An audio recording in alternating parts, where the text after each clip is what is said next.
Good morning. It's Monday, the 14th of June, on what is no doubt going to be another warm, even hot, sunny day. I don't know yet. It is not even 8 o'clock in the morning, and I'm awake with a parcel, a nice hot cup of tea.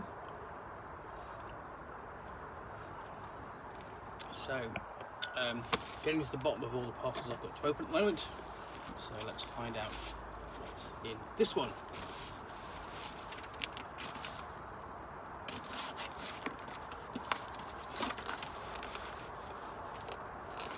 And this is another one of those parcels that basically it's been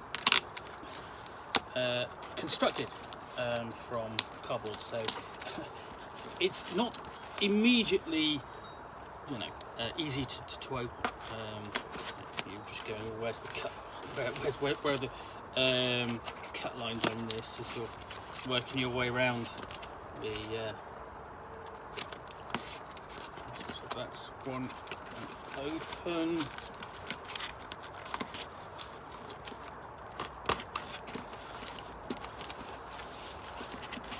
Yeah, this is almost a puzzle in itself, trying to find where this parcel has been.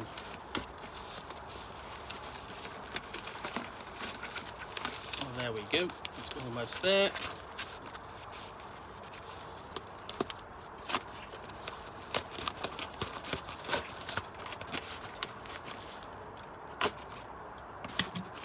So yeah, it's sort of like pits, and what we have is that frontier space. Let's have a look, open up, see what's inside the bubble wrap. I don't know anything about this. I picked up on a whim. So what we've got, this is from DwD Studios, Frontier Space player's book. And among the stars in a distant galaxy, there exists a region of densely populated habitable worlds. It is here your story begins, a place commonly called the Frontier, where people dwell and tales unfold. The Galactic Federation's power now wanes as corporations rise to fill the void left behind by the loss of their protection and authority. Citizens push on against adversity and defy the obviousness of their limitations. They live their lives doing work for the large interstellar corporations and governments. They huddle around spaceports and seek passage to the next system. They fight and they love and they die. But above all else, despite the vastness, despite the isolation, despite the dirt and the dust and the danger, the Frontier is alive. That's what makes it worth fighting for. The Player's Handbook is the essential source book for every Frontier Space role player. Containing this book, you'll find the rules you need for creating, training, equipping, playing and developing your character. So here we go. Astute gamers will recognise this cover, or at least they'll recognise the pose of this cover. Essentially, and certainly not the aliens as such, but definitely the pose. It's Star Frontiers, the TSR role-playing game from the early 80s. They're essentially what would be their first actual science fiction role-playing game. I know there was Metamorphosis Alpha, and that's a science fiction role-playing game too, because it's on a spaceship. But essentially, their first space opera kind of science fiction role-playing game is Star Frontiers. There is a distinction there. Basically, I'm making so. What we've got in here is let's have a look, role-playing game of exploration and adventure, and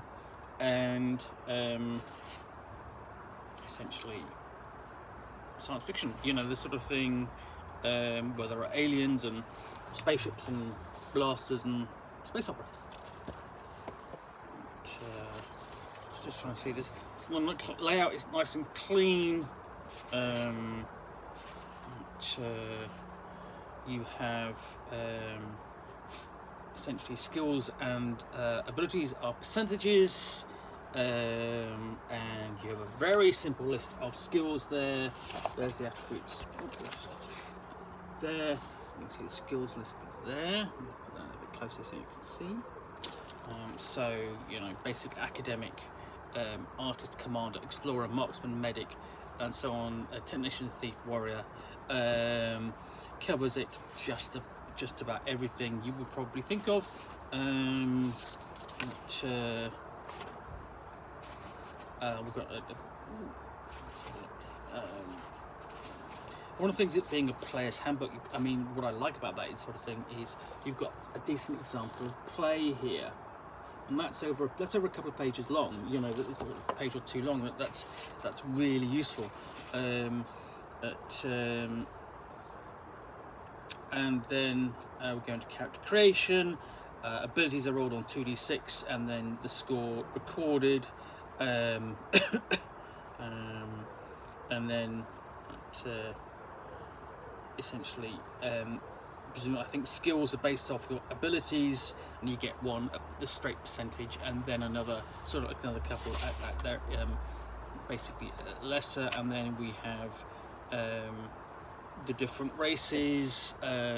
We have Erikai, insects with vestigial wings for gliding, humans, novims, prehensile tile, var, basically are warriors, and then you've got robots. So they're not quite the races of Star Frontiers, but they're similar. We've got an example of character creation as well. So really the races themselves are done in basically species are sort of like done in sort of just a half a page. So the layout is nice and clean in here. We've got more details about species with illustrations, and it feels clean, tidy, neat. It basically, a reasonable looking role-playing game. So when was this? Just check to see when this is. Copyright 2017. So yeah, obviously it's black and white, where you would get a top tier role playing game. It's in colour most of the time these days.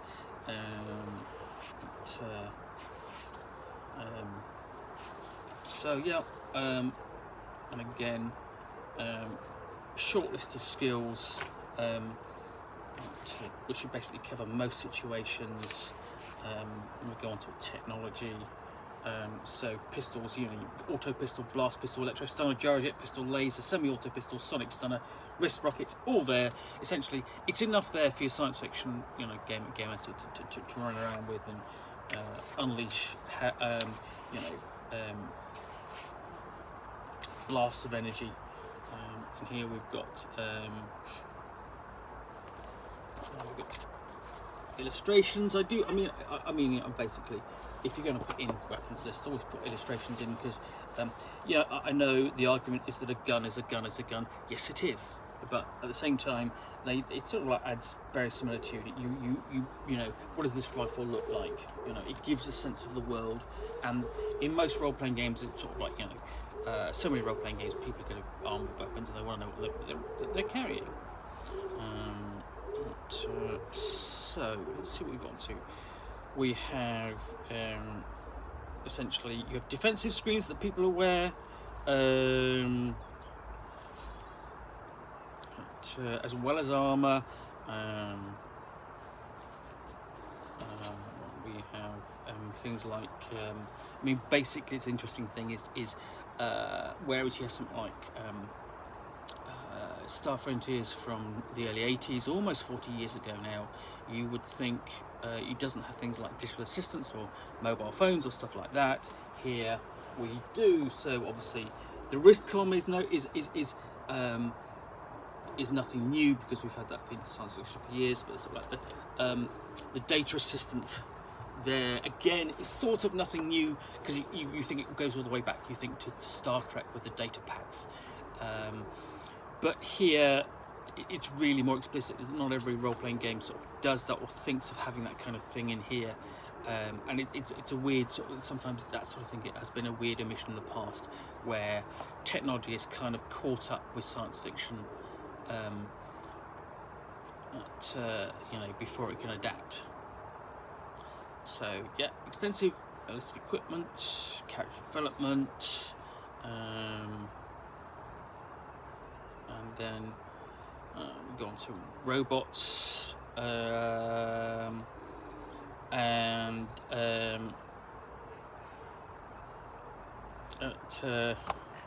yeah, even large size robots. And there's a quote there. Just let you have a look at that name there, if you can see it. Melon Usk. I wonder who's that is meant to be. Who's a tech billionaire.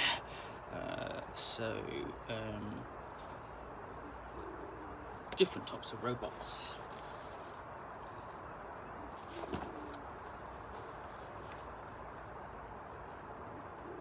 Overall, this looks to be very serviceable role-playing game. And we go all the way, basic vehicles, you know, cover ground cycles and snow cycles, yachts, submarines, excuse me, hay fever, and up to cargo ships. We'll get to starships as well, so shuttles and worker pods. Nice pieces of illustrations you've got with sort of like almost diagrams there. You know what's what, showing you what's what on each part. And then we've got starfighters, runabouts. You can sort of see the influences here on sort of like some of the choices here. So runabout is very much a Star Trek thing. We've got scout, patroller, corvette, transport, passenger liner, frigate.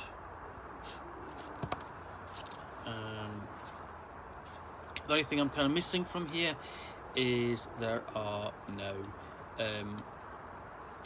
deck plans. Also got a cruiser there, which looks not unlike a certain science fiction merchant ship or freighter. Yeah, no deck plans, which would have been nice additions in here. And then we've got some details on the in the setting itself, frontier space setting, getting around, the governments, the Galactic Federation, the Kai Empire, Novian Council, and so on, the Yar Clanarchy. We've got a map of frontier space as well. I'm not entirely sure it really benefits of sort of like being on white on black, but you know, timeline, and then we've got archetypes as well. It's a nice touch, essentially. So you've got an Erikai free trader or an Erikai planetary surveyor, and essentially, nice touch about these is essentially you grab these, start playing with them, or use them as NPCs. I think that's a good inclusion.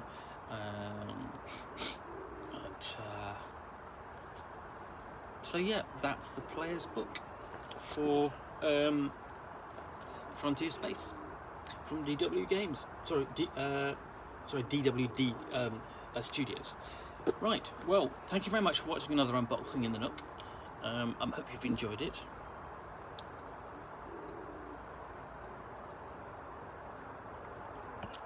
If you have, please click the like button down below.